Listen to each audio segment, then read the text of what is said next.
yes, yes.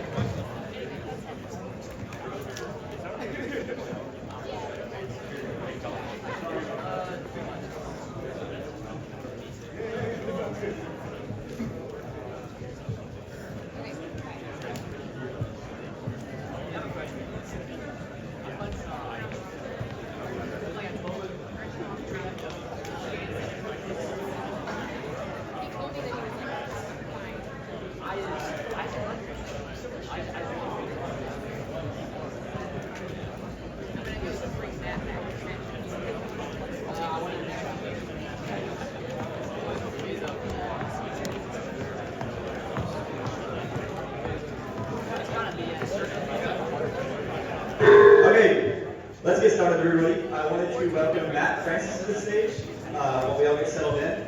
He is the founder and CEO of Ozark Integrated Circuits, and fun fact, he's the former captain of the Razorback drum line. Go Hogs. Am I allowed to say that? Yeah. Thank you. Happy to be here. So, I was putting this talk together maybe last night, but no, it was making some adjustments. But I was kind of thinking about myself being your age, which is a lovely thought. Anyway, and sitting in the audience and what would I want to hear? And so I do have a talk on supply chain. That's what I do. But it's actually also about some thoughts on career and how that and some ideas that based on the conversations I've had over the great conversations I've been having. I think this is I hope it'll be well received. So we've already talked a lot about IEEE. This is my actual paying day job. Sometimes being a volunteer in IEEE feels like having a second job. But yes, I founded Ozark IC back in 2011 to build solutions for extreme environments. And this, I couldn't have asked for. You guys created an amazing lineup of talks that leads right into this. Because what I said, since 2011, I basically started as a fabless design center. And I was looking at, so my PhD work at the university was all in radiation hardened electronics. And so I started poking around with this company and what our products were going to be. And we ended up doing high temperature. And you'll see along the way, we ended up to do that. We ended up completely needing to own the supply chain, develop processes, materials, and all sorts of stuff. And it's been a lot of fun. So just a little bit about me, and this is the one of the things about IEEE is there's so many parts of it to be part of. And so I started out in the Ozark section, which is so University of Arkansas and that area around there, Northwest Arkansas. There's a little company up there that has headquarters called Walmart. World's largest company is up the street from us. And so my career, my volunteer career started there in the Ozark section. And then I've since gotten involved in groups like Computer Society, the Aerospace Society. I'm currently serving on the Industry Engagement Committee for IEEE, IEEE USA. I'm a director for USA as well as overall IEEE. And then our member geographic activities, which is basically our global geographic board. As I said, it's a lot of fun, and if you ever ask me really why I do it, it's the people. It's the most amazing network of humans that I've ever met. I mean, these are people that give their weekends and their evenings to trying to advance technology for humanity. So just, let's say you can go anywhere, you get involved in this, you go anywhere in the world, and you land on a plane, and you've got friends that think the way that you do. So at Ozark IC, so we're a small business. I don't know that I call us a startup anymore. We're going on 15 years. And one of my jokes is that the longest job I've ever been able to hold is at the company I started. I've been president and CEO from the day it started when I was employee number one. But that's what's been really fun about this journey is also building a team, building capability. So what we do is use advanced semiconductors and packaging, we'll talk about that, to deliver best-in-class solutions for extreme environments. And so we had several great talks this morning about some of the edge AI and AI and the implications of AI in systems. So we're at the edge of the edge of the edge. So at extreme high temperatures, environments with radiation, and in many cases, we're just bringing computers to places that computers have never been placed. And so I'll show some examples of that. So what's the supply chain, right? So, you know, we've talked about a lot of microcontrollers this morning. Well, you can't use a microcontroller without some sort of circuit board, without a package. Oh, and by the way, the chip inside there, it takes a whole slew of materials and processes to build. So everything takes a supply chain to build, whether it's a house or a microchip. It's just in semiconductors, we have some of the most exotic and intricate supply chains. So what drives this, and when we realize that we have a problem? So what do you think that's a reference to? What happened during COVID? You went down to the car dealer and you said, I want a car. And this is what you saw. This is actually one of the biggest things that drove this realization that supply chains or semiconductor supply chains important was when our lawmakers couldn't get their F-150s. They started asking questions. And people like us stood up and said, yeah, there's computers in everything, and computers are made of semiconductors. And it was basically, we got caught off guard, right? We didn't realize how complex and fragile our supply chain, our global supply chain was until it got cut off. This has happened before. What's that? Sputnik? 1957.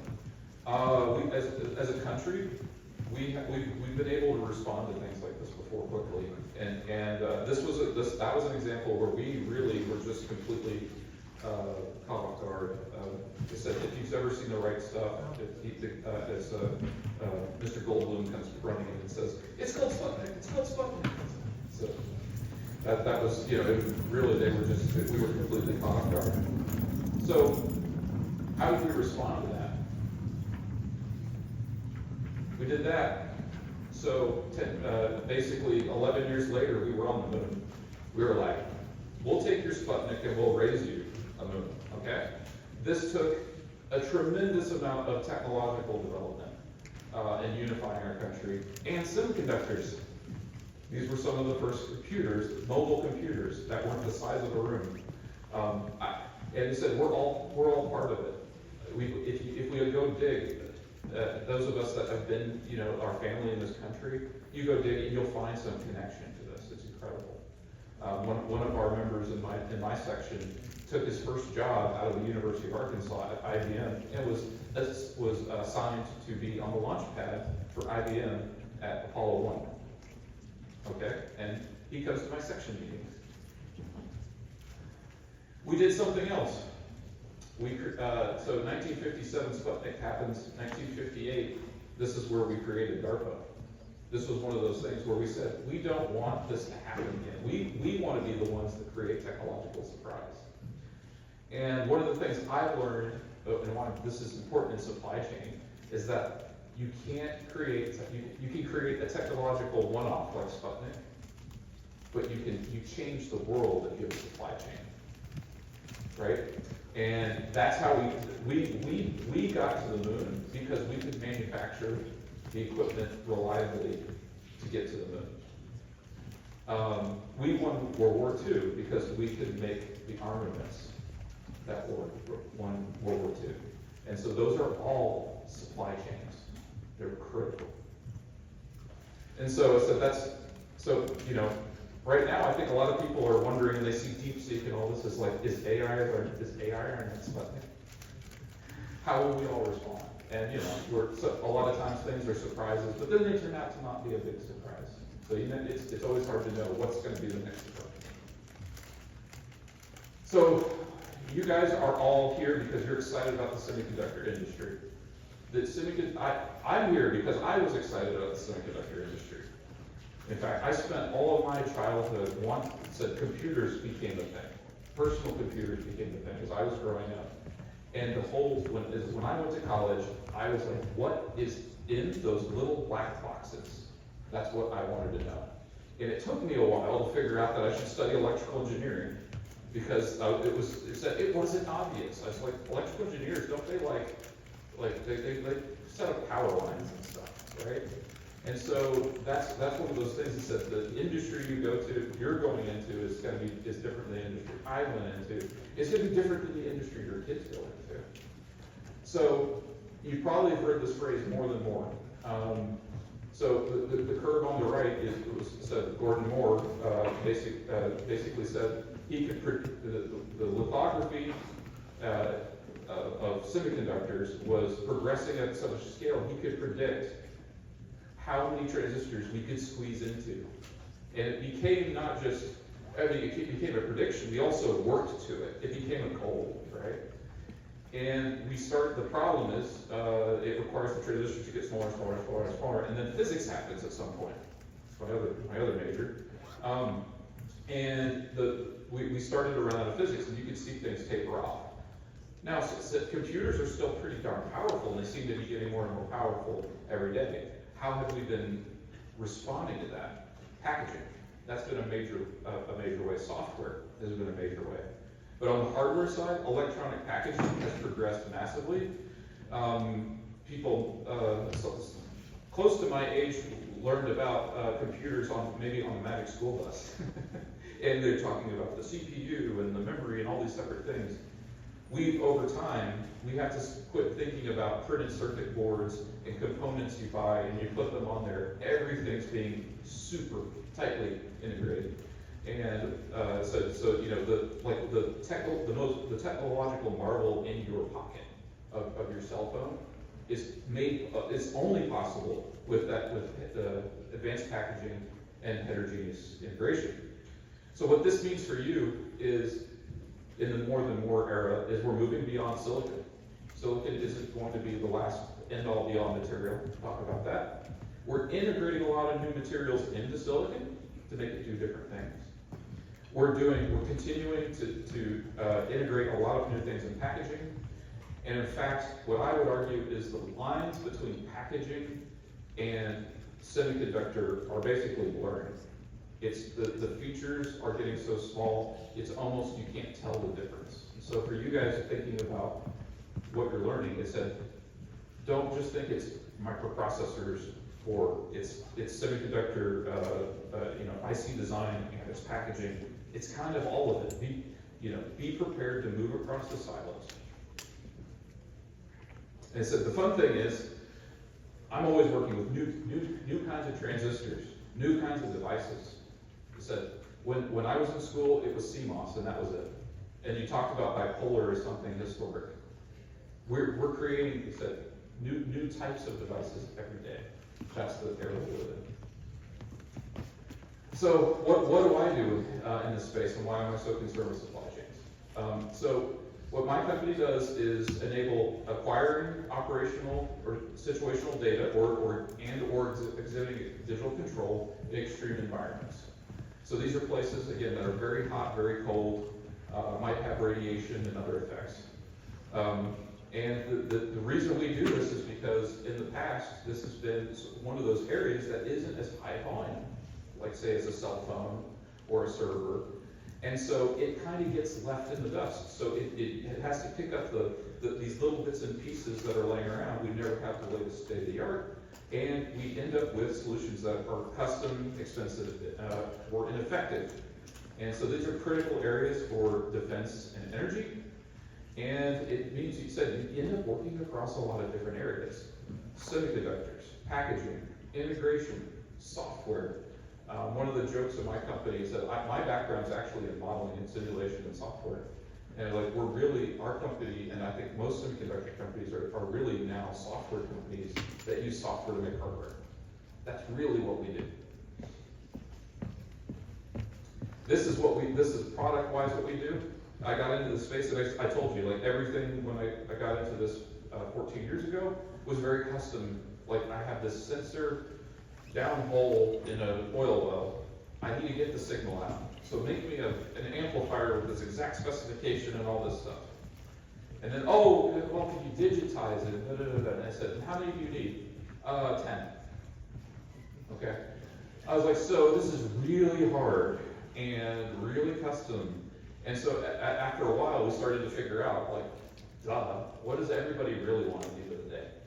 A computer with some stuff hanging around it. So our core product is what we call an extreme node. It's a single board computer. The difference is ours are designed to work anywhere. So we start at 200 degrees Celsius and go up from there. So many of you probably saw in class, the highest you ever heard was 125. You know, it said automotive does stuff in the 150s. We start at 200. And so you can imagine some of the places that we do this in. And so where do you start if you're doing things like this? If you're trying to build a supply chain, okay, like, okay, I want to build a Raspberry Pi. Okay, I need a circuit board, I go to DigiKey, I buy some components, da da da da. I start with, will it melt or not? Okay, so that's what that chart is. So we start from a material standpoint and just understand what materials can we use and not use. And then how can we manufacture them? Who do we work with? Tons of partnerships. I don't own a fab, but I also don't just design circuits arbitrarily. I work with fabs. We do a lot of our own packaging, but sometimes we work with other people. These are what supply chains are. Supply chains are as much relationships as anything. They're personal relationships and they're business relationships, because you have to make your product make sense to that partner so that you can all come together and build that product. So this is what you can do if you want to play with supply chains. This was actually ended up being our first patent. These were UV sensors, and I'll talk about this. So it was actually an accident. We accidentally found the world's highest responsivity UV sensor because we were working on something else. And along the way, we put it on. We had the opportunity to put it on the International Space Station, and I got to basically put a curve tracer in space for a year and take data from low Earth orbit. Talk about getting data from an extreme environment. If it doesn't work, what are you going to do? Luckily, in this case, you can actually ask an astronaut to fix it. We actually had not one of our modules, but one of the modules it interfaced into was replaced on a mission by on a spacewalk, and I was just like, that's the coolest repair ever. That's way better than taking the car to the dealer. But and then we saw our data come after that. I was like, it was super cool. But again, so not everything is what you think it's going to be. You play with different materials and you learn different things. So these are some of the, so space is definitely a cool place to gather data from, but most of what we do is in energy and aerospace. And so you can see at the top are some of our modules on a turboshaft engine being tested. And so they're literally sitting over the power turbine. So like where the power is being generated over 300 degrees Celsius. The one at the bottom, and this is actually now sort of the inspiration for our Silicon Crossroads project that we're working with GE and NASA on. That is a motor driver. The driver is in the oven, and the motor is sitting out there. Okay, the electronics are driving that motor at 470 degrees Celsius. Okay, that's you can see some of the other packaging and testing challenges. These are the one on the left. These are actually transistors. These are silicon carbide transistors being tested. That's a family that curves up to 800 C. So you want to be an analog designer. There's your fun analog design space to play in, designing with transistors that change that much of the temperature. So to do this, what I figured out over 14 years is it is fundamentally a supply chain problem. You have to work in semiconductors, and not just whatever TSMC, global foundries. You might have to look at the material properties and be like, it needs to not melt. It needs to switch at 300 degrees or 800 degrees. What materials do I need to use? If you do that, you can put things in crazy places, like jet engines in space. In in nuclear reactors. We're working with molten salt reactors at 700 degrees C. We also had to build our own packaging. Ended up building our own electronic packaging facility with ceramic circuit board manufacturing. But of course, what you do, the place to do it is definitely Arkansas, right? Cool things come from small places. This is one of our alumnus of Arkansas, Bill Clinton. This is actually him planting a tree in the park next to my house. He's just a good old boy from Arkansas. He did some things. And I love this quote. It said, "Our differences matter, but our common humanity matters more." This is a person that ended up being hugely important to me. I ended up going to the University of Arkansas because I got a scholarship funded by Walmart. I then got my PhD because of Walmart. And I love this quote. They still to this day, Walmart, 2.1 million employees, no one's an employee, they're all associates, they're all team members. Enable people, it's amazing what they can accomplish.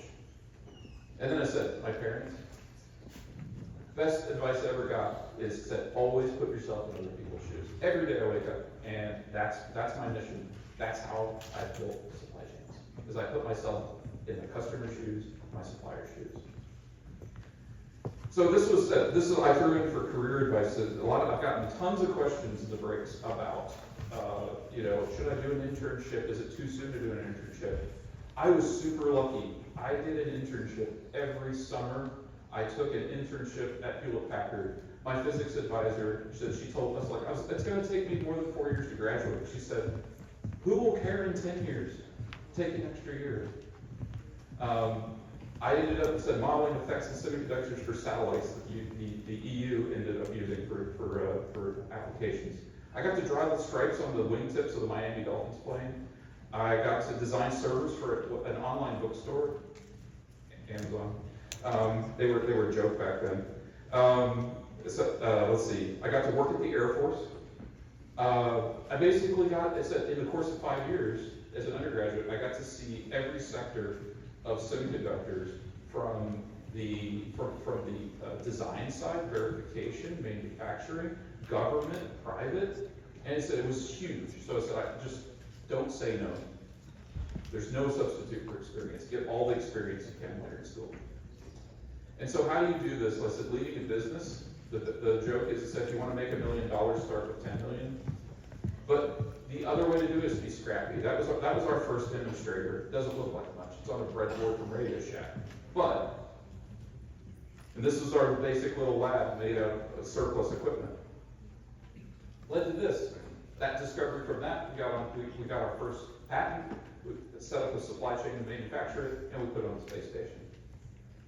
So, to do all this, you have to, supply chain is about embracing everything, knowing a little bit about everything. You don't have to be an expert in everything. But if you're going to do semiconductors, know about packaging, know about semiconductors, know about assembly, wire bonding, flip chip.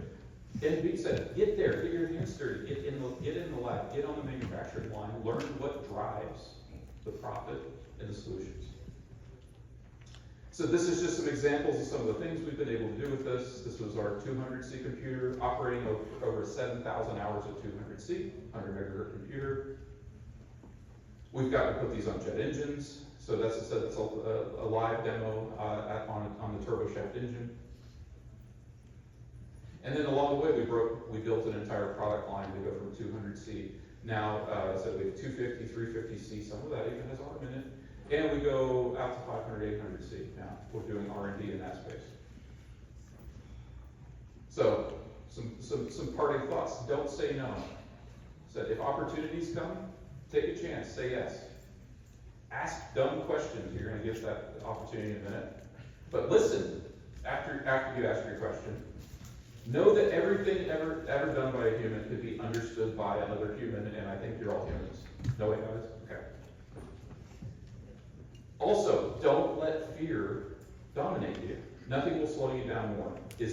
Question yourself.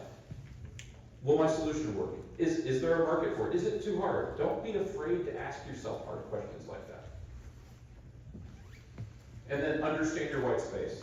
So this is what we figured out was that was frequency versus temperature. The higher you went, the slower everything got. We're working in this new space over here. Figure out your white space. So now we're making multi-gigahertz transistors that work at these high temperatures. But we had to think differently. We had to use different materials to do it. And I said, think differently in manufacturing. We do rapid prototyping, additive. So you can't breadboard at 500C. So we use advanced manufacturing, direct print technologies, and we get answers very quickly. I said, know more than just parts are on a board. Know about packaging. Know about packaging techniques because everything's getting more and more tightly integrated. And then think beyond silicon. We already talked about that. If you do that, these are the kind of things that we get to change. We're enabling new topology of reactors. We're enabling swap on, so basically size, weight, and power on turbine engines and aircraft. We're enabling new supersonic and hypersonic platforms and new sources of power through geothermal. But to do this, you have to think about the materials and think differently. And so my final thought here for you is that all of this sounds cool, like a lot of cool tech, right? A lot of cool solutions. Technology alone is not the solutions. You tend to run into, if you focus too much on your technology, you'll have a solution looking for a problem. The value is knowing what the problems are. That is far more valuable. And the way you do that is asking questions, which sets you up for asking a question. So thank you.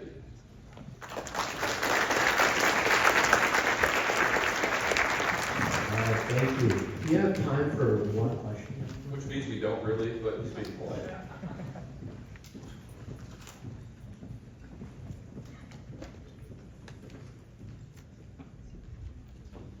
Yeah, so my name is Ulysses, and I'm a third-year student at UT, and so this summer I'm actually working in semiconductor packaging. I'm just curious about what are some of the main challenges you see moving into those really high temperatures, and kind of what are some of the, I guess, good solutions for that in terms of material selection?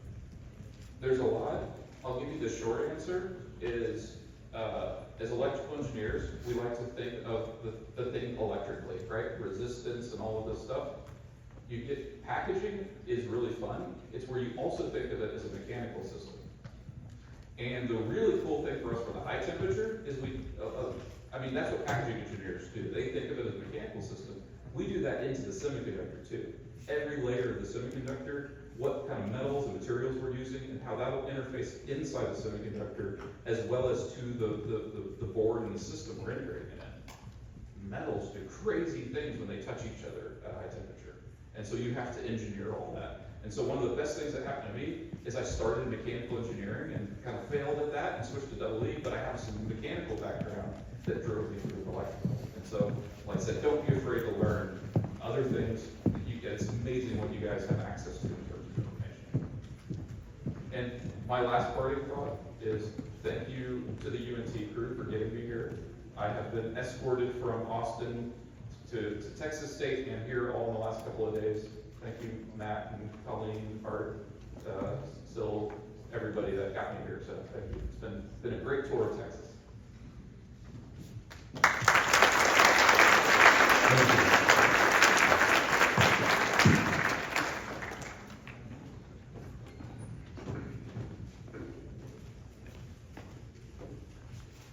All right, hi there. My name is Jedediah Rajkumar. I'm the corporate chair here at IEEE at Texas A&M.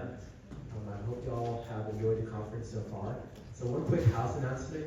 If you guys have been enjoying the exhibition outside and you want to go and network for a little bit more, even during some of the keynote panels and setting, you guys can exit out through the back and go through the back. Please don't use these doors over here, but you can go through the back and go check out the rest of the exhibition. If you want to talk for a little bit, feel free to do that. But that's there if you want to do that asynchronously, just kind of whenever you want to, and just come back in here through the same entrances as well. So for our next talk here, I just wanted to ask a real quick question. Who here studies electrical and computer engineering or computer engineering? Has anyone here used a little software called Cadence? took a No? picture. Yeah. We don't Well, get the you can kind of pictures. think friends from Cadence, right? Who's going to be our next speaker here? Our university president, Benjamin Sarkon. So I'm going to let him come here and talk to us now. Give me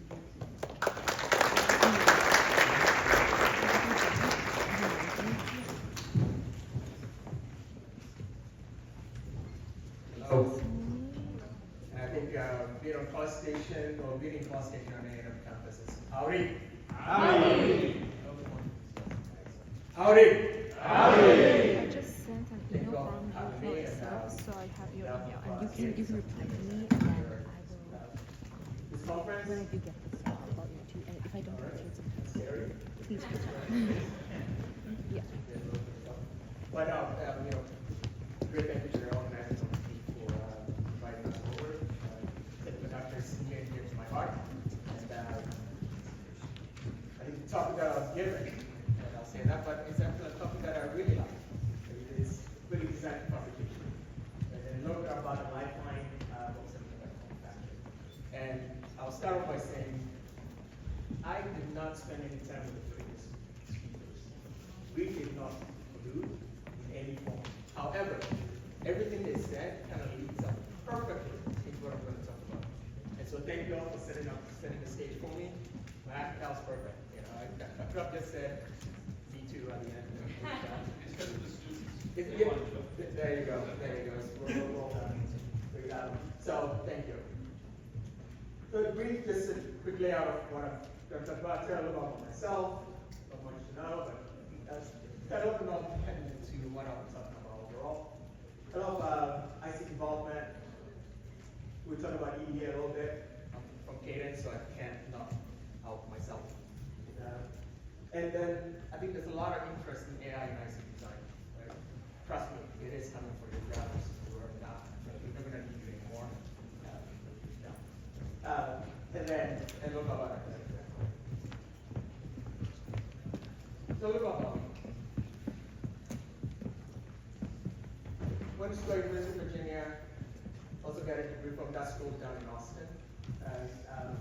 Spent some time at ADI over in Wilmington, Mass.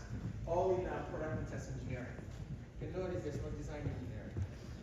And I think a lot of times when people think of electrical engineering, the first thing that comes to mind is design. But I think as Matt has explained, and actually as we heard from Arm and other speakers as well from Infinity, there's a lot more that goes into building a semiconductor device, building an IC, building a chip, just multiple names for this thing that we build. So spend time at ADI. Most of my career has been at Texas Instruments, that little company over in Dallas, Texas. And I spent time in all sorts of roles. I think the only role I did not get in was procurement and the legal. But with my roles, I did spend time in legal. So I think I did a little bit of legal there. And then I started at Cadence.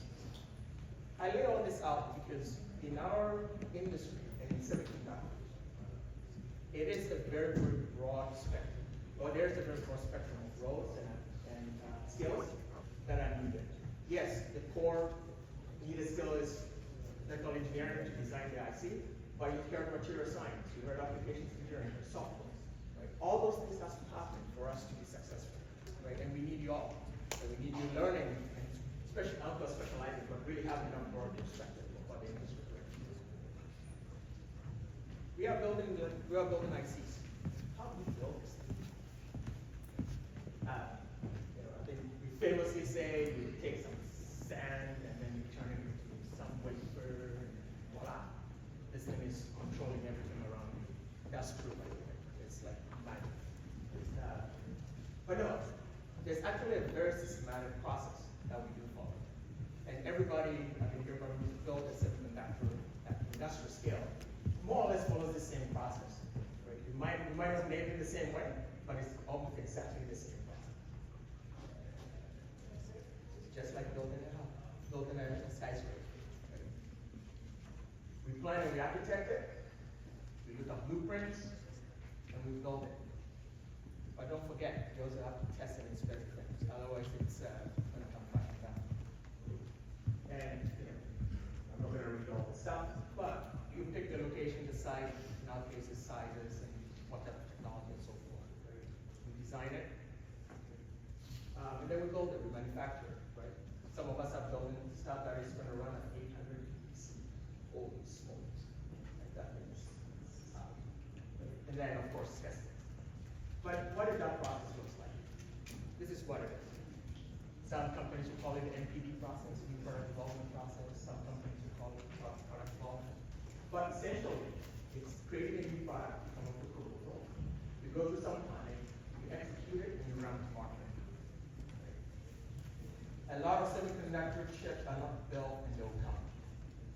So actually, in the first part of the work, you have to look at what does that investment look like. Is there technology that exists, or you have to go create that technology? You have to align on the opportunity and the ability to deliver. So do I have the right engineers to work on this? Or do I have the right supply chain to deliver what I need? Or do I need to go create that supply chain? So there's a lot of work that goes into this. And it's very similar to your capstones. Very similar process, right? You figure out who are your team members, what are their strengths, and all that. That's a very similar thing that you do in the industry. It's just a very big, oh, thank you. That sounds very good. It's a very big team. Right, so at the end, you come up with a business plan, which will make money. You describe our system, what it's going to do. Does it meet the customer specifications, or if you build it for the capital market, as it is going to solve the problem. We plan the product. How long is it going to take? Are we going to make money out of it? Resources, who's going to work on it? Is it a whole company, a small group of company? How much is it going to cost? How long is it going to take? We also look at the production plan. We have the right process, and is that process going to change? Or we need to work through that. Package, somebody talked about packaging a second ago. Super critical. We have the right packaging. You might think, or it's a chip in a black plastic container with some bugs and flags. The level of complexity that goes into deciding and creating that, it's quite astonishing. We look at the IP, of course, testing proposition goes through the whole. And then we're looking at what the key outcomes are, so working specification. Because one of the key things that you also have to think about when you're early on in the product planning is scope creep. Right? So you have to nail down exactly what is the spec that I'm going to design. What am I going to design this part to? And then we go through the execution. Let's make it happen. We've already built the plan, so now we execute it to the plan. What does that take? Am I staying on cost? Are my resources working as designed to work? Do I have the right designs, the verification, the characterizations, so forth and so on? Right. Quite a lot of activity that goes into it. And by the way, all along this timeline, the engineer, the designers are working, the product engineers are working, the test engineers are working, the application system. There's a whole group of engineering teams that are working through this. And in today's world, there's an activity called shift left. You've heard of that? I don't see one hand up. Anybody else? There, yes. Right? So the whole idea of shift left is ensuring that I do almost all my design, all my testing, all my specification ahead of time, even before I build it. And so, which means I have to have very strong modeling, very strong simulation, right, up ahead. And so, folks work on FPGAs. It's like FPGAs on steroids. And building our software stack early on. That way, when we come to execute, we know with pretty good certainty that it's going to work. Right? It takes on the order of what? I'll just take a wild guess. 15 years or so to build an airplane that has, say, 35 million parts in it. It takes on the order of about 2 years or so to build an IC, a very complex one. If you take the latest and greatest, with the greatest backlog, how many parts do you think are in it? How many transistors? It's a wild guess. Billions. What's that? 1 million? No. 1 million. All right. So I'll spare you. It's about 208 billion transistors. And they all have to work.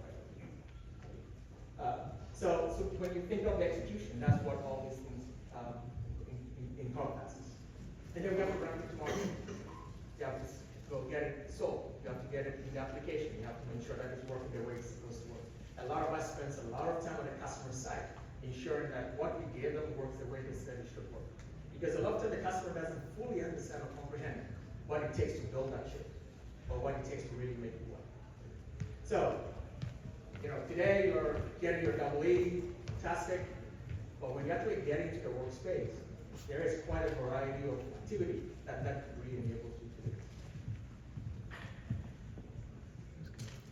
So back to the analogy. We're building a building. Now I just kind of translated to let's build a digital chip. Right? I architect, I build the RTL, so we build some, templates, do physical layouts, manufacturing and so on. And what we do with what's called shift left activity is a lot of EDA tools and a lot of capabilities being moved backwards. That way we're able to automate, ensure that these things are going to work the way it should work, and also optimize how they perform.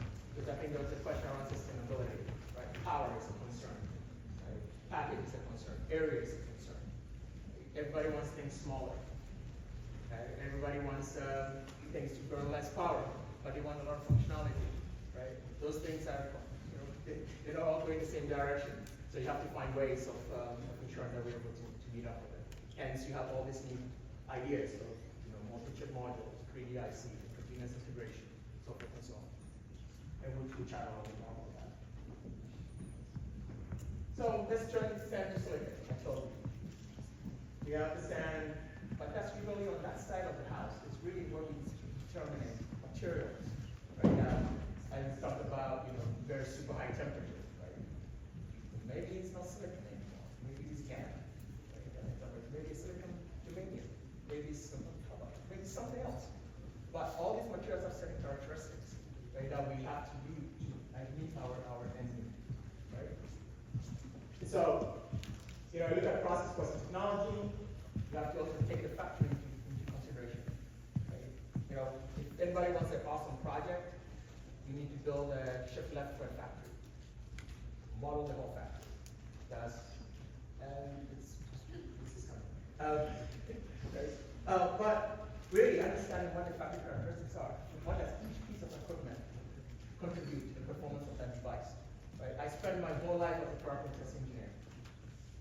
You can have a very slight shift in maybe just the edge profile of an REI. RIE is short. Right? And that changes the whole yield characteristics of the device. Right? So, yes, I'm a mechanical engineer, but I also have to understand physics. I have to understand material science and what that impact is. But if I can model that, I think somebody talked about IoT on the edge from Infineon.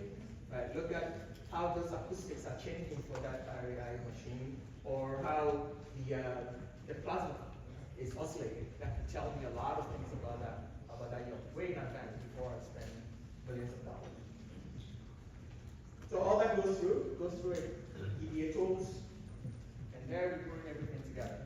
Like the design of the IC, the modeling, testing, you do a lot of testing there over. All right, and then that goes into a factory where it's actually built. It comes out as chips.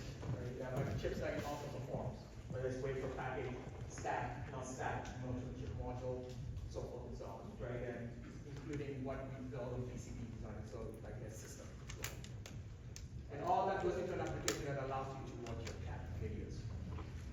Right? And when I was building this slide, actually, one of my workmates asked, why did you pick a cat slide? And it actually never occurred to me. It's just somewhere in the back of my mind. And he's like, are you familiar with AlexNet? And so I went back to my dear friend, Google, and checked AlexNet. So AlexNet, incidentally, and for what this internet sphere says, was the first demonstration of AI or one of the first demonstrations of AI to Jensen at NVIDIA. That really showed that possibilities of what AI can do. And in that example, it was showing a picture of a cat in a system, and the system returned cat. So it identified what that image was. And since then, the rest is history, right? Now you can actually identify me as a young man under 20 years old. But it's pretty fascinating.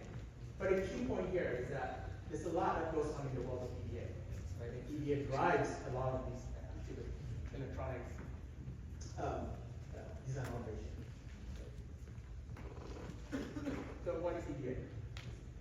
I go straight to my dear friends at Google again. So the internet here is really a collection of computer tools, right, that we put together. It includes packaging, there are packaging that's here, and also systems as well for second board. And so it's this group of tools that you use to really do this work. And so if I kind of looked at it natively, then I'm going to work on tool A to do work A, tool B to do that, tool C to do A. What EDA has done since the 1980s is how do we go through and automate a lot of these processes, a lot of this activity, a lot of interaction, to build efficiency. And that's how Cadence was born. So I mentioned I work with Cadence, we're an AI computational software leader. Right, our mission really is to innovate technology, right, and productivity solutions. Okay. We try to democratize design. Yeah, it's a challenge. Right, but our solutions enables engineers, scientists to bring innovative products to life. And especially, right, for us, we're looking all across the technology, from what we are familiar with in electrical engineering all the way down to molecular sciences. That's where the next thing is going to be. But a lot of the algorithms, a lot of the challenges that we face today are actually very similar. And especially today, also, the amount of design houses has increased tremendously. Once upon a time, there was just a few here and there. But today, you have all these hyperscalers also doing their own designs. It's not just a traditional thing where you go to Texas Instruments to design ABCD for you, or Infinity to design this for you. A lot of the hyperscalers are also Amazon Meta. All these guys have their own design houses as well, because they have to design very specific ICs to do a specific job, and that's how they differentiate. Utilizing a lot of the IP that we produce, right? But this is what we at Cadence enable. How are we doing that? We're doing that through we call design excellence, system innovation, and predictive intelligence. And what this really encompasses is the design excellence part of it. Is really understanding the physics of what we're working on. Right? Whether it's the IC or whether it's as I mentioned, the systems. Really understanding that physics. How do we model that? How do we turn that into a digital twin? Right? That's another buzzword that we hear. So throughout there. And so that's really the design excellence. And a lot of it also is applying very strong computer science, computer algorithms in how we optimize and speed up some of these processes. And so these things work on, we have dedicated hardware in some cases, we design specific for certain pieces of hardware, but to ensure that these things work and run efficiently. And then we move that up to the system level, right? I think Matt showed the example of having a system that works on 300 degrees.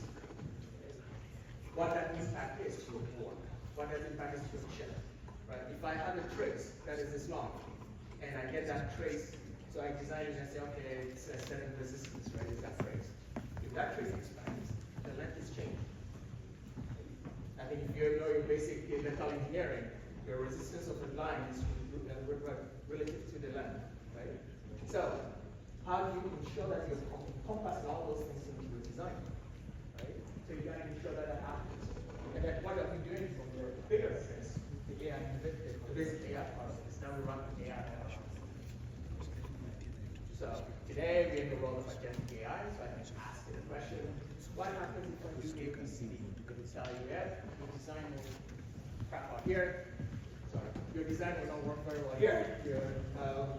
The system will do this, right? So there's a lot of that information that in the past we have to go figure it out ourselves. So that's a lot of what we get out of this. Where do we play? I think I kind of alluded to some of this already. But, I think in my introduction, somebody said they're using Cadence, right? So if I ask somebody, what tool do you use for design? Everybody will go, Cadence. Which tool? Virtuoso. That's about the only tool that everybody remembers about Cadence, right? But there's a whole variety of other tools, right? That goes from digital custom verification, right? We are in the system space quite strongly. So from 3D IC, heterogeneous integration, all the way through to multi-physics analysis and data center. We can actually model the whole data set, right? I don't think it's a secret. NVIDIA will tell you that straight away. Actually, you can actually watch videos of your whole data center that's modeled. to the point that if you actually move a rack in the data center, you can see the impact on cooling. You can see the impact on power distribution. So there is that level of granularity, and it matches real life. So this is the level of modeling or simulation that we've done, and that includes. So you've learned all your electrical side of the house. You translate it into your CFD, computer fluid dynamics, right? That's airflow, heat, and all that. So you combine all those things to kind of do all this modeling. And people are using it to ensure they're efficient data systems. I think I saw somewhere, I think in the year 2030 or something like that, 7% of the power they use is for data centers. Insane. If you think about it. Let's see. All right. So let's come to real life. I'm in one of the top engineering schools in the country, and so you can never leave without showing a circuit. So I'll show a circuit. Don't ask me what it is. But what I'm trying to really show is when you start to look at the digital design approach. So I designed digital chips. I think in the abstract we said different between analog and digital. I'll let you guys go figure that out. But when you are really doing a digital design, this is a typical digital design approach. We architect it, we RTL it, we go to a gate netlist. A lot of these now is all in software, it's all model. Right? The designer just has to really think about a lot of the system engineer has to think about a lot. A lot of these other things you can actually have the tools to go and create that for you. But somebody will then say, so I don't need a design engineer anymore. And no, you still do. Right? Because there's a lot of automation, but automation learns from somebody. There's a lot of AI. AI learns from something, right? And that something comes from here. Until AI starts being very creative, we still need a lot of our design engineers to create this right? A variety of cadence tools. You're looking at dealing with the system level, so how you find RTLs, high-level synthesis, and so on. You get those terms, right? What we work on the front end, and of course the back end. And again, you create a GDS and to the back. I'm always fascinated by this. So this one we draw. This one actually goes to the back. Right? And everybody knows why? Because when you actually do etching, and you talk about material science, there's material science in here. You have certain areas of the molecules that you have etching that is a lot more stronger around those things. So you have to come up with jagged edges of stuff to ensure that you get the straight lines that you want. And all that is part of the design for manufacturability. I look at Stratus, he's from the manufacturers that you've heard from earlier, but and so that's that. You talk about analog mixed signal design, similar thing, right? That goes for architecture, schematic, layout, and diagram, and design for manufacturability. Analog is always a very interesting world, and I've always been analog. If I ask two people to design an operation amplifier with a gain of 10, a 7 ohm mode rejection, a 7 0, I would design it with like 5 or 6 transistors. Somebody might do it with like 50. Somebody might do it with 100. Still the same spec, but the behavior characteristics, performance, what levels, what areas that it can work with, all very different. That's one of the beauties and also the challenges of analog and mixed signal design. It's very hard to nail it down to one thing that really produces that solution. And so we find ways of optimizing and helping those solutions, but you always need a designer to design it. AI, I told you it's coming for your jobs, right? Yeah. What we see AI as is that AI is a huge efficiency today. Right? I think early on there was a mention of Moore's law. Right? What was that? Number of transistors double every 18 to 24 months or so. Right? I think today we're in the world of more is more, where we try to use packaging and stuff to really help drive that, keep on the trajectory. Right? I mentioned NVIDIA's Blackwell, right, with the 280 billion transistors.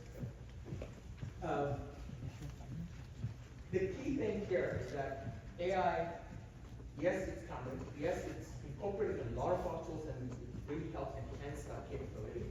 But what does it do? It's really helping transform efficiency for us, right? Transform the design. You're able to now spend more time being creative and not doing the menial. Get the machine to do that for you, right? Continuous innovation. You can make a lot of changes and test them out very quickly. That's one of the big advantages of AI. In the past, I just have to go write test bench and so on and so nowadays those things get done for you. And you do smarter development. Right? You can learn from the past. Right? If you take some of the companies that have been doing design for years, they have a library of learning. Right? We know what designs work and what didn't work. Right? But if I'm a new designer in that company, I might repeat those mistakes. Right? I might not read all my best practices. So what are we doing at Cadence? Essentially, incorporating AI in all our designs, in all our devices, ensuring that at the agentic level, you can query a lot of these things, right, which are digital design, all the way to the all come together. And you all put your data in this Gen AI, right, on which we can query, right? So it's Gen AI. I saw that. Yeah, you like that. Right, but the reason why part of what we're doing is that we, and this is not just for Cadence, for international business strategies, but you're really seeing that by 2030, most of our semiconductor is driven by AI type activity, whether it's learning, whether it's edge AI, right, or whether it's the next big AI thing, right? And I'll talk a little bit about that. But AI is here to stay. It's not going to take you long. It will make your jobs more very efficient, right? But it's here to stay. And so how do you ensure that you incorporate that in what you're doing today? Because from a business perspective, it's something that we see. Okay.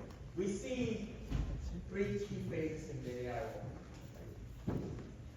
We see today we have infrastructure AI, we are doing agentic AI, which is what we're doing. Right? You're querying agents to kind of give you responses, chatbots, or ChatGPT, or one of the others, right, that we query, and they give you responses. Some of them actually make some references and will make a little bit of inference for you. Right? Make some independent decisions or autonomous decisions. Right? So that's the agentic part of it. More and more, we now move into more the physical AI. Autonomous vehicles, robots that will be making decisions, that will be helping work, do things for you, work in factories, so forth and so on. But then where we see, we don't call it the holy grail, but somewhere down the line, it's really the sciences. Right? And so I have a setting disease. So can the AI detect that ahead of time? So can it look at my blood pressure and tell me that I'm susceptible to diabetes? Right? And automatically start to make changes or give me inputs on how I can make changes to ensure I don't have an onset of diabetes. Right? That's not far away, by the way.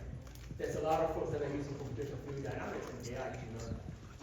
Right? So a lot of you wear Apple Watches, right? Or we wear whatever. Right? Some of those, a lot of that information, a lot of that data is what can help us make some of those decisions. And that's what AI can help you do. Tons of data. So there's a lot of that.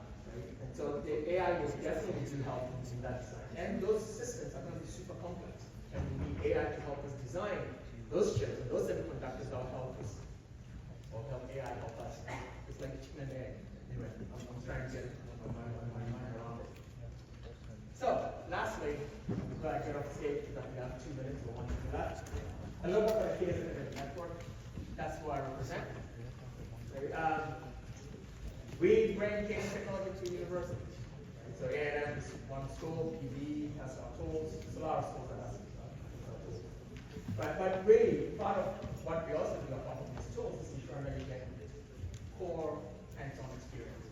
So really promoting tape-on classes with sidewalk. Right? We are helping with accelerating learning with a lot of platforms that we put out there. Right? We actually have collaborations with ARM and others that in design and build site classes and things of that nature. Right? Access to industry tools. If you use Cadence tools, there's no student version of Cadence tools. So whatever you use in industry, what you use in school is the same thing that the next person at the industry is using. They might be a lot more proficient in it, but in the big scheme of things, it's exactly the same. So if you know how to use it well here, it's something that you can use very effectively.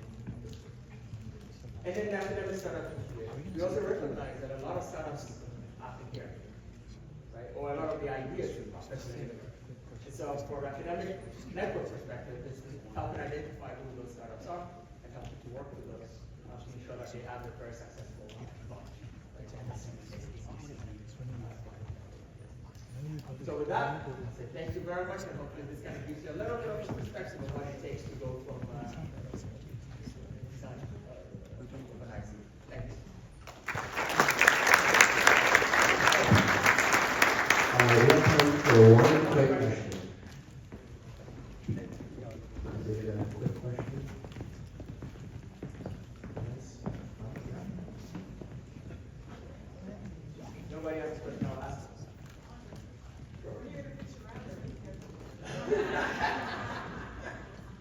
We can. I just made me now. But my question was, I love the talk and I love that. What do you see as your biggest challenge in collaborating about Yeah. So maybe I'll give you a two-part answer. I think the first part is collaborating on tool development and all those aspects. When I talk about AI has to learn from someone, right? And so let me give you the example that I gave about design and operation amplifier. Today, if I want to learn what are the best technologies for op-amp, I have to learn what is in the open source. What comes from academic, what is out there in the open source. Nobody from the semiconductor industry is going to give me the anthropology, right? Because if I do build an efficient AI system in my application and I sell it to customer B, I'm giving them competitive advantage. So the first part of it is that competitive advantage, right? It's just really how do we create those values? And there's ways. There's consortia, there's Semiconductor, there's association, there's SRC, there's all these places, right, that we can actually work together, right? So I think there's more and more of those consortia will become more important. There's also partnerships, right? There's setting groups of companies that will say, okay, let's just get together and figure out how we can do some of these things efficiently, right? So I think that's one. Right? I think the other challenge really is in this room. It's how do we get more on goal, right? And it's not just coming in and doing the day-to-day. It's coming in with your new ideas. There's, I think, this opinion actually that showed, I think 3% of accidents in factories are because of left-handed, right? So imagine if the people designing the factory, all the industrial engineers, if all of them were left-handed, assume, just make an assumption. We have accidents affecting left-handers or we have accidents affecting right? And so I think really that's where diversity comes in. It's having those different point of views and ensure that you're putting those in the design and build whatever it is that you're putting out in this room. So I think those are the two ways to answer that. Thank you.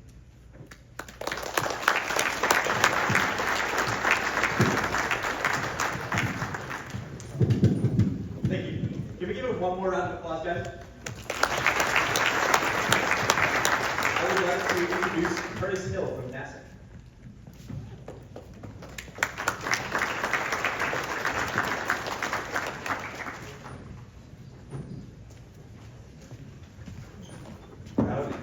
Howdy. See, I'm a veteran. I've been here several times, actually, and so I learned early, gotta get the house yet. Oh, okay. I appreciate all of you being here this morning. I especially, when I get started, wanted to say two things. One is, how did I end up just before lunch? And then second, I wanted to commend the student organizers of this event. This is really good. Melissa and I worked together on an IWC conference in Huntsville in December, and it was a bit smaller than this, but I got a taste there of the amount of effort and work that it takes to do this. So I really want to express appreciation to you guys. I think you've done a great job. And hopefully the content that I'll share with you here will be interesting to you. It's certainly going to be different because I come not only from the from the aerospace or from space manufacturing. But I also come from many, many years of manufacturing and application development. And so we're going to be talking specifically about how we address enabling manufacturing in space to take advantage of the properties that we've discovered in the last 40 years or so through our exploration of space.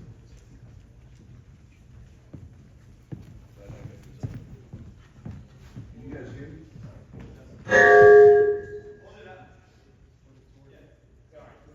How's that? Okay. So let me go ahead and start here. This is a compilation of several things that I put together, presenting and doing panels over the course of the last year or so. But based on some of the comments and questions that have been made this morning, I'm going to add some content that's not in here that I'm going to talk a little bit about, a White House briefing that we did recently, and some other things that are pertinent. Particularly, we talked about things like the CHIPS Act, so I'll talk about that when we get there. First of all, let me tell you a bit about myself. I'm the principal investigator for NASA for two areas. One is the development of the capability to manufacture microelectronics and sensors and sensor networks in, in microgravity on the moon and on Mars and exploration missions. So I have that, and I'll talk a little bit about it in the first few slides here, and how that relates to semiconductor manufacturing, because we have within NASA a commercialization department or division. You guys probably didn't know that. It's here in Houston at Johnson Space Center, and it's where NASA is making awards, grant awards every year, to help companies commercialize products for sale on Earth. So it's in space for Earth, and again, I'll talk about that just a little bit. But all of the technology development kind of comes back to my group in regards to materials and equipment, different systems we're developing, capabilities, etc. And I did this backwards. So from the right, we're doing tech maturation in these areas, and because of the time, I'm going to let you read most of this and not read it to you. The second area I just mentioned is the in space for Earth, which is commercialization. I will say in those areas, there's three primary focus areas that we're working. One is semiconductor fabrication alternatives using microgravity, semiconductor crystals and wafers, and then 2D materials. In just a little bit, I've been doing a project with Texas A&M here for about the last year and a half, and I'll give you a couple of slides and talk a little bit about that project as well. And then finally, in space for space, that's NASA, and that's what we're doing for our own development. We have to have replacement parts for electronics that fail during missions. We have to have new sensors that can be printed on demand in remote locations, whether it's on the moon or whether it's on a distant exploration mission. So we're developing these things. One of the interesting byproducts of this is when you develop a sensor network, say for the moon or some distant planet, it has to be self-powered. And so my expertise, I'm a material scientist, chem engineer by background with electrical engineering background as well. But I was actually brought to NASA after I retired from my high volume running commercial manufacturing facilities for 35 years. And I came to NASA 13 years ago as an expert in dielectric materials to develop supercapacitors and thermoelectric materials for that purpose, for printed power and printed energy. And so we've gotten a number of patents in this area, and this is a continuing and ongoing work. Another thing that we do is, obviously we do ground development.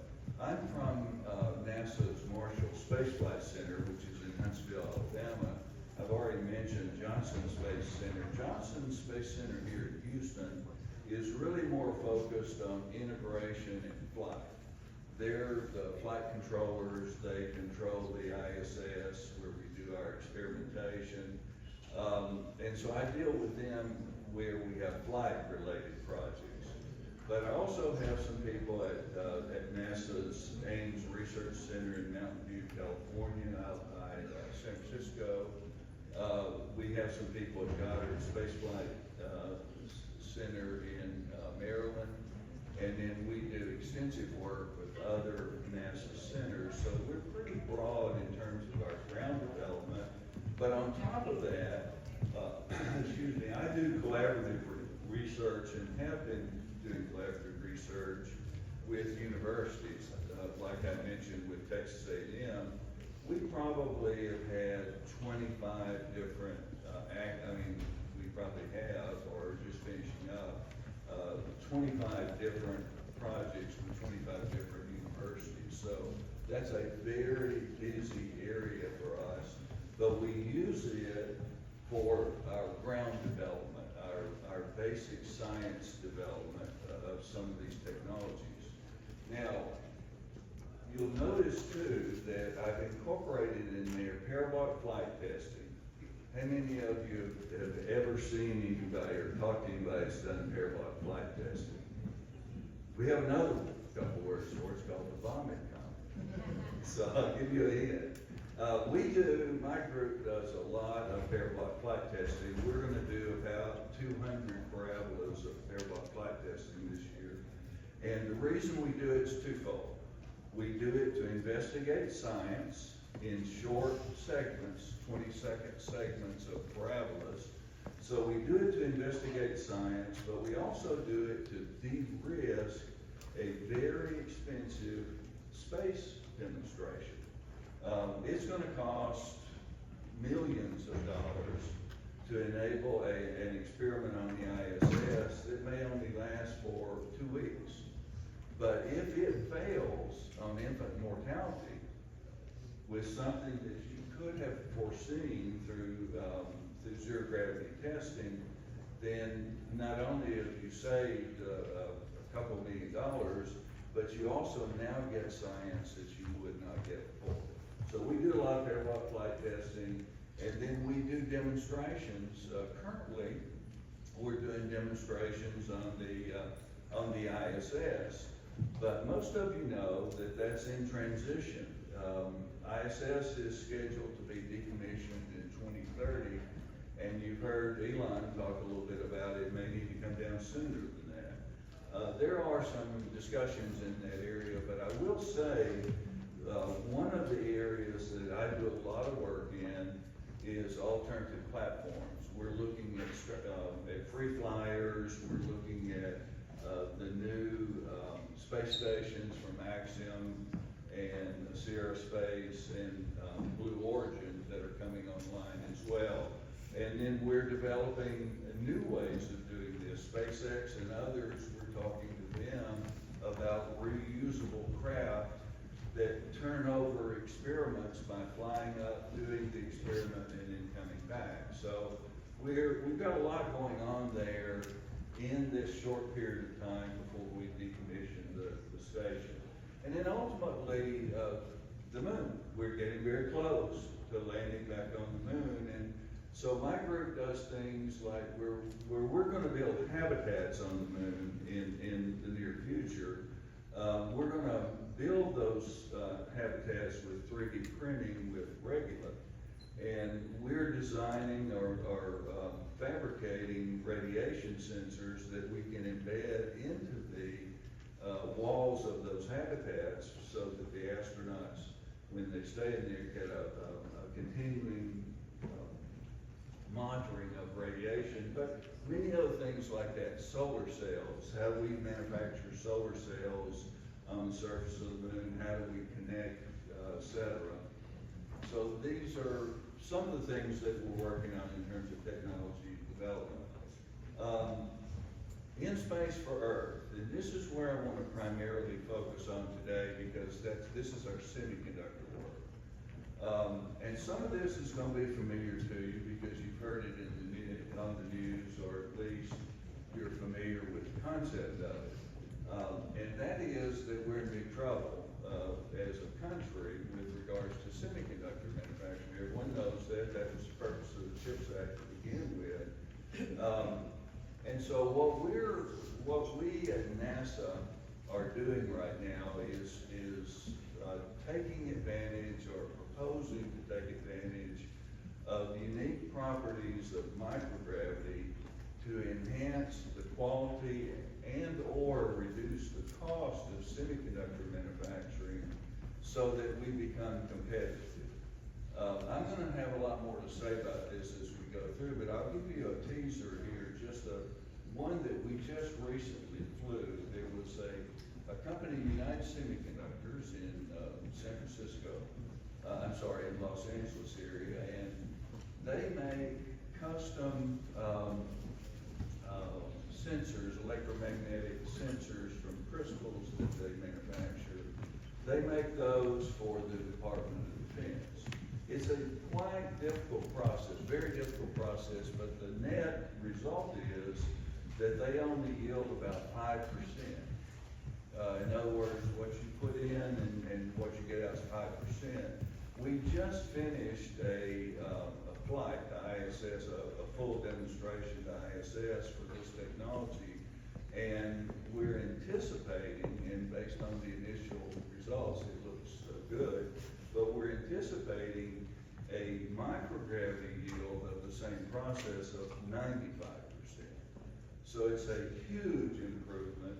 And the other thing that you get is 1 or 2 orders of magnitude reduction in defects in crystal lattice structure. And so there's big advantages, and that's what we're selling and looking at. National priorities, the CHIPS Act.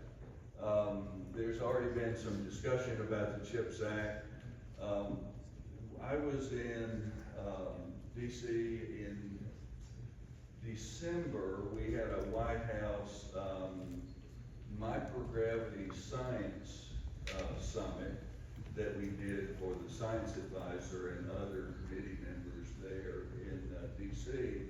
And what we were doing with them was summarizing and showing them the advantage of microgravity for semiconductors.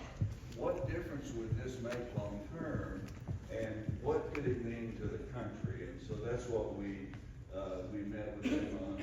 And we're starting to see movement now that is going to accelerate the rate at which we do our continued development of this area.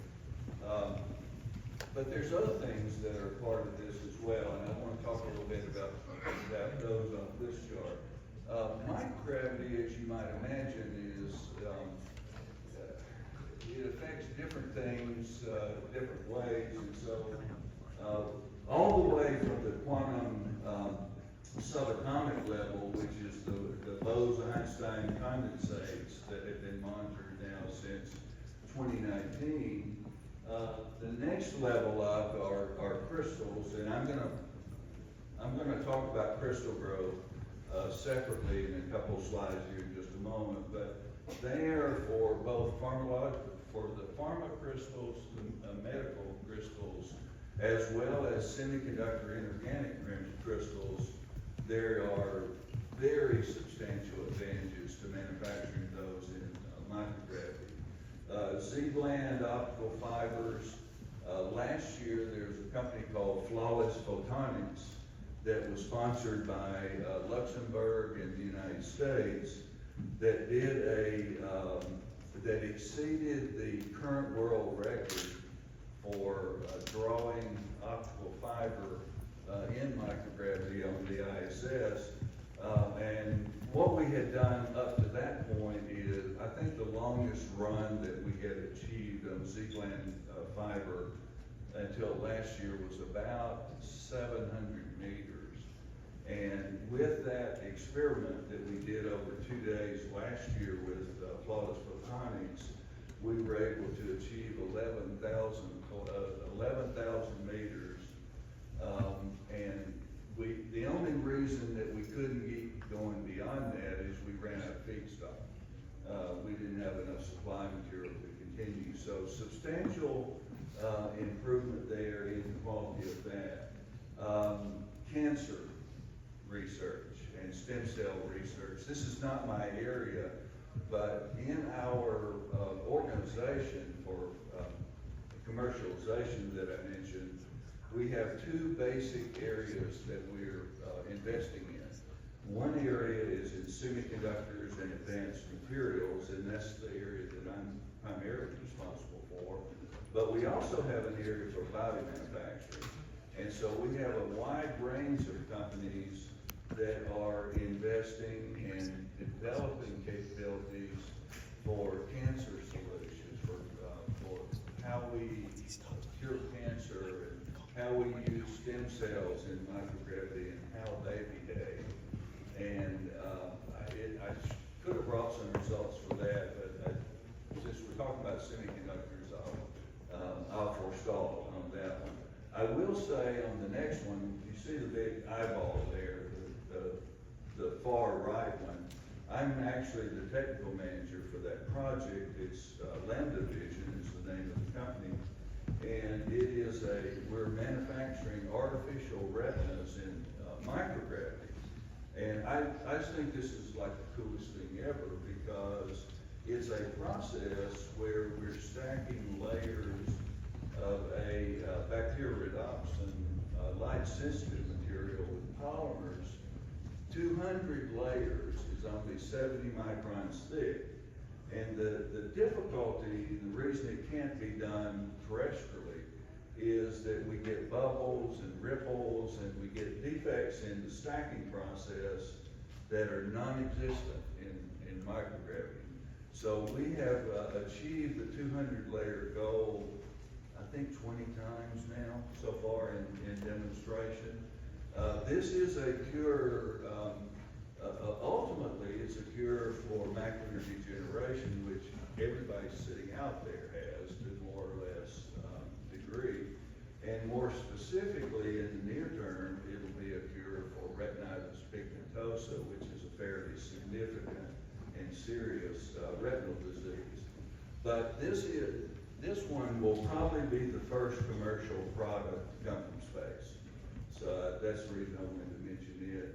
And then on-demand manufacturing, this is my area primarily, where we're developing capability to build electronics and sensors as well as semiconductors in microgravity. This is going to be familiar to a lot of you, even if you don't know the terminology, you understand the concept.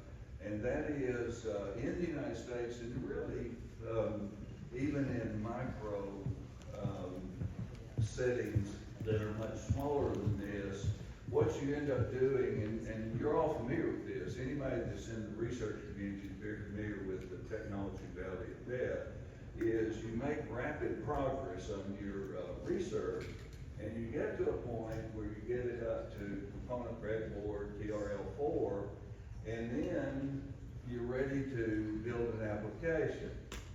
But what's the problem at that point? You need money.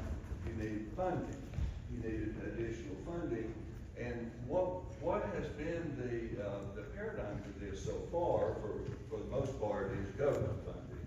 NASA, DOD, DOE, and others. And so we have attempted to help promising companies and technologies across that technology valley of death with our INSPA or our commercialization awards.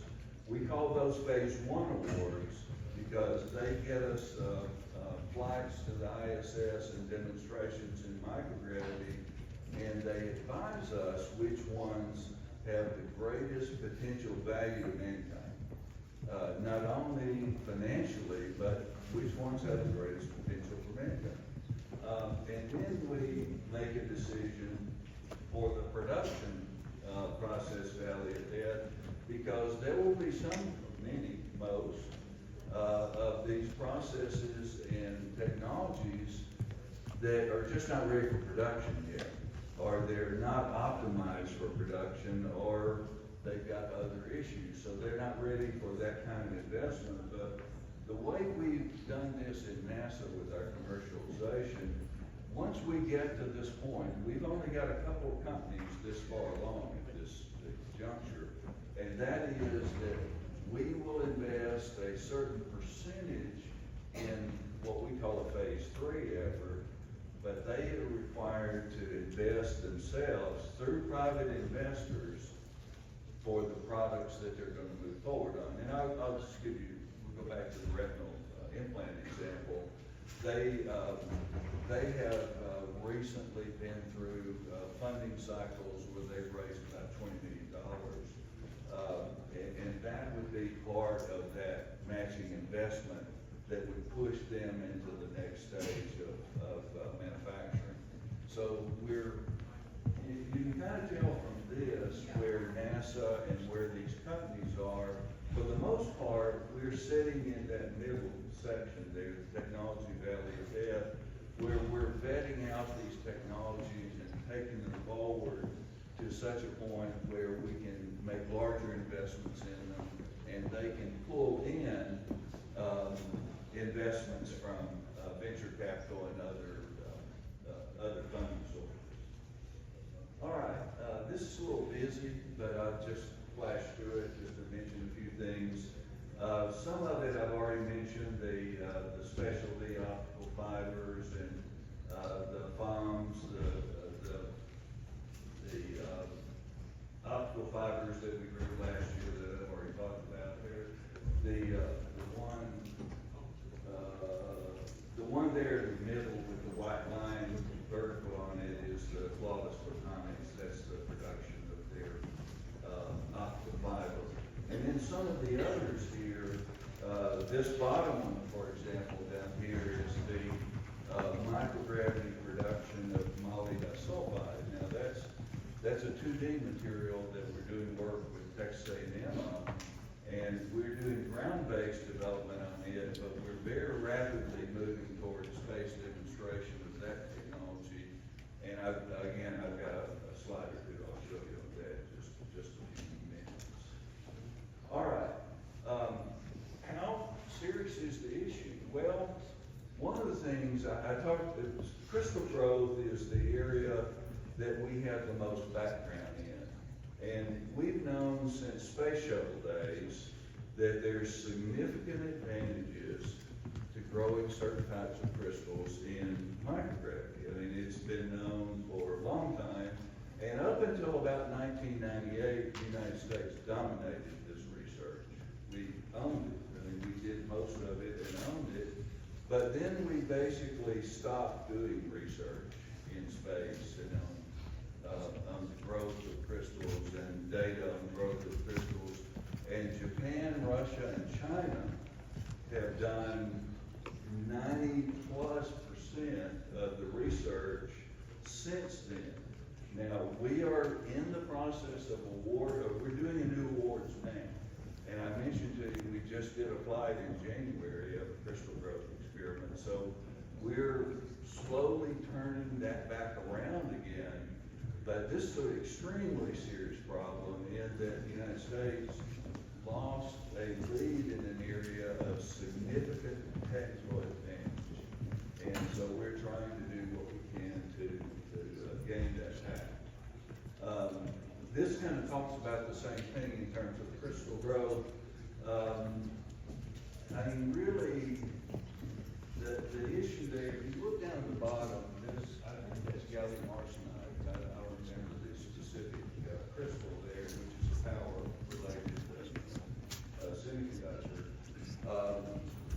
Growing gallium arsenide in microgravity, just to give you a sense of what I'm talking about here, gallium arsenide can be, and this is experimentally validated through testing now, gallium arsenide can be grown at a rate 3 times the terrestrial rate in microgravity, It can be grown twice as large, the bulk crystals can be grown twice as large. And the defects at that point are anywhere from 100 to 1,000x lower than terrestrial with the defects. And so the yield, if you will, if you look at the overall yield, is over 13 times the yield of an equivalent starting amount on terrestrial manufacturing. It's a huge deal. It's a big deal. Now, why aren't we all over this? Well, we are, but it requires investment and it requires us to now start scaling. I don't know, here's the background I come from. When I was in the earlier part of my career, I worked for a big telecommunications company called GEE, and we used to make telephones. I don't know if any of you are old enough in here where you remember your parents or grandparents having phones in their house. Not cell phones, but actual phones, you know, the ones that had a button, or even older with a dial. But we were making 150,000 phones a week in deregulation, and so that's scalable.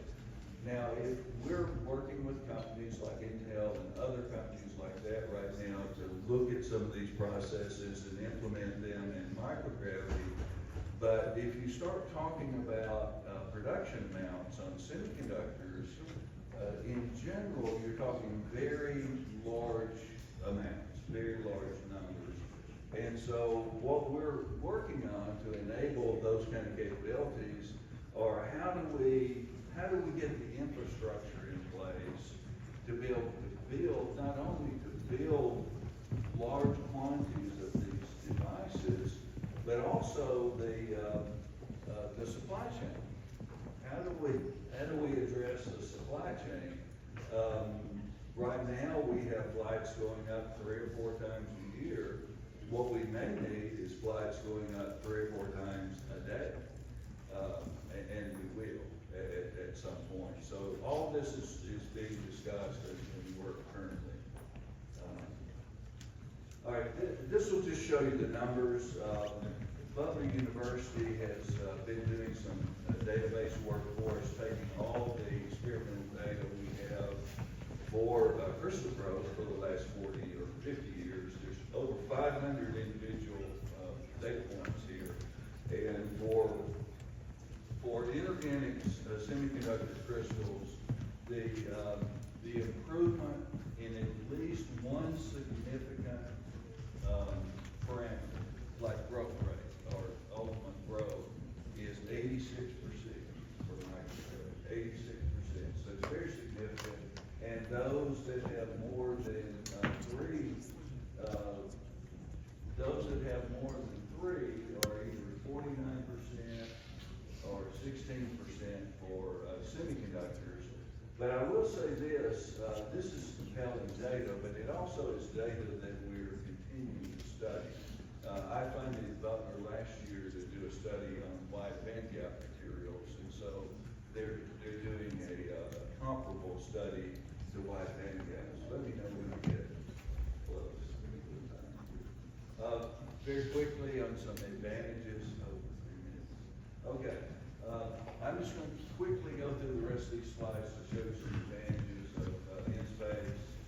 Most of these have been known for many, many years. We're still discovering the effects of these on different materials, but buoyancy and sedimentation, no convection in space, of course, and lack of container effects. We're doing some parabolic flight testing right now on lack of container effects, where we're manufacturing certain semiconductor crystals with, and I really can't say very much about it, but we're doing that on parabolic flights, and the real parameter that we're studying is container effects, where we don't have any contamination set up.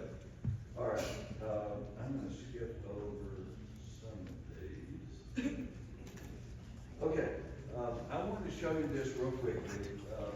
This is actual data from what we've done our parabolic flight testing on Okay.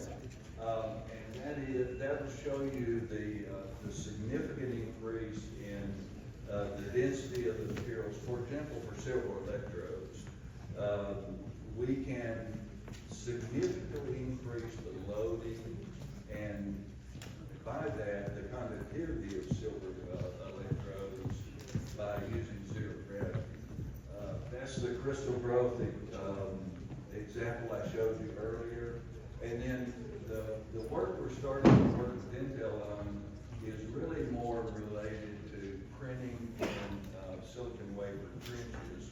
To give you an idea of what we're talking about here, we have printing techniques now where we can print into nanometer, 200, 300 nanometer thicknesses into aspect ratios of 10 to 1 on a silicon wafer, which is almost unbelievable to actually see that.